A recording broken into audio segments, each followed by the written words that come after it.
In this video, I will explain how to replace the radiator on 1999 to 2007 Chevrolet Silverado and GMC Sierra pickup trucks. Step number 1. Park the truck on a flat surface. Set the emergency brake and place blocks in front and behind the rear wheels for safety. 2. Note: make sure that the engine has cooled down before performing this repair to avoid accidental burns. Remove the coolant reservoir cap by turning it counterclockwise. Place a clean container under the radiator. Loosen the radiator drain plug located at the bottom on the driver's side counterclockwise to drain the engine coolant. 3. Loosen the clamp on the air intake hose with a flathead screwdriver or a ratchet and an 8mm socket. 4. Loosen the second clamp on the air intake hose that connects to the throttle body with a flathead screwdriver or a ratchet and an 8mm socket. 5.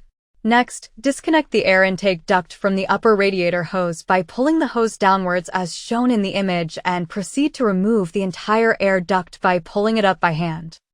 6. Detach the hoses from the fan shroud by pulling them upwards by hand, or by prying them away from the retaining clip using a small bar similar to the one shown in the image. 7. Next, move the upper radiator hose clamp back using adjustable pliers as shown in the image and disconnect the radiator hose by pulling it back with your hand. 8. Remove the 2 screws that hold the upper half of the fan shroud using a ratchet and a 10mm socket. 9. Next, remove the 4 locks that join the 2 pieces of the fan shroud using a plastic retainer clip removal tool or a flat-tip screwdriver. Start by pulling the inner part of the plastic retainer. Once the inner part has been lifted, proceed to remove the plastic retainer completely. Do that on all 4 retaining clips. 10. Detach the upper half section of the fan shroud by pulling it up by hand and proceed to remove the upper section of the fan shroud completely. 11. Next, slide the upper radiator hose clamp back using adjustable pliers as shown in the image and proceed to disconnect the hose from the radiator. 12. Disconnect the small hose by loosening and moving the hose clamp with a flathead screwdriver and pulling the hose back by hand. 13. Next, remove the plastic cover that covers the upper transmission cooling line lock by prying it with a small pry bar or a flathead screwdriver as shown in the image. 14. Place an oil drain pan under the radiator. Remove the transmission line locking clip with a hook similar to the one shown in the image and disconnect the line in its entirety by pulling it back with your hand.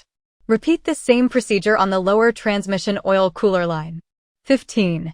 Loosen and move back the lower radiator hose clamp using adjustable pliers or a ratchet and an 8mm socket and detach the hose from the radiator by pulling it back by hand. 16. Next, remove the 2 screws that fasten the radiator with a ratchet and a 13mm socket as shown in the image.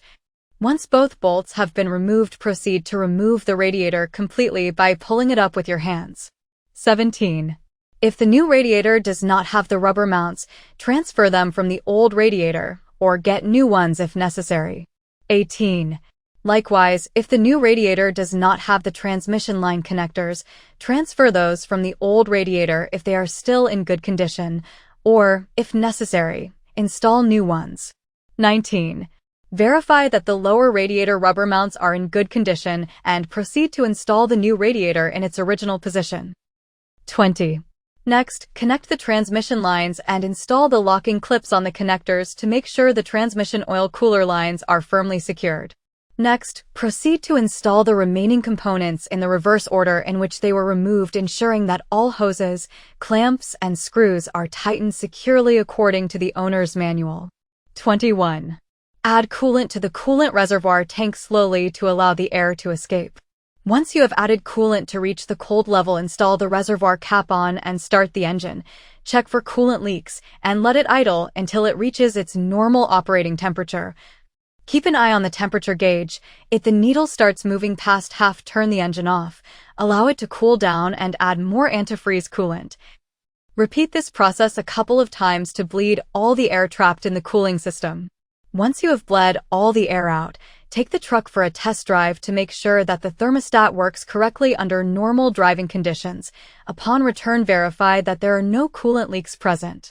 If there are no coolant leaks and everything works correctly, congratulate yourself for having performed a successful repair and for saving money at the same time. Have a wonderful day.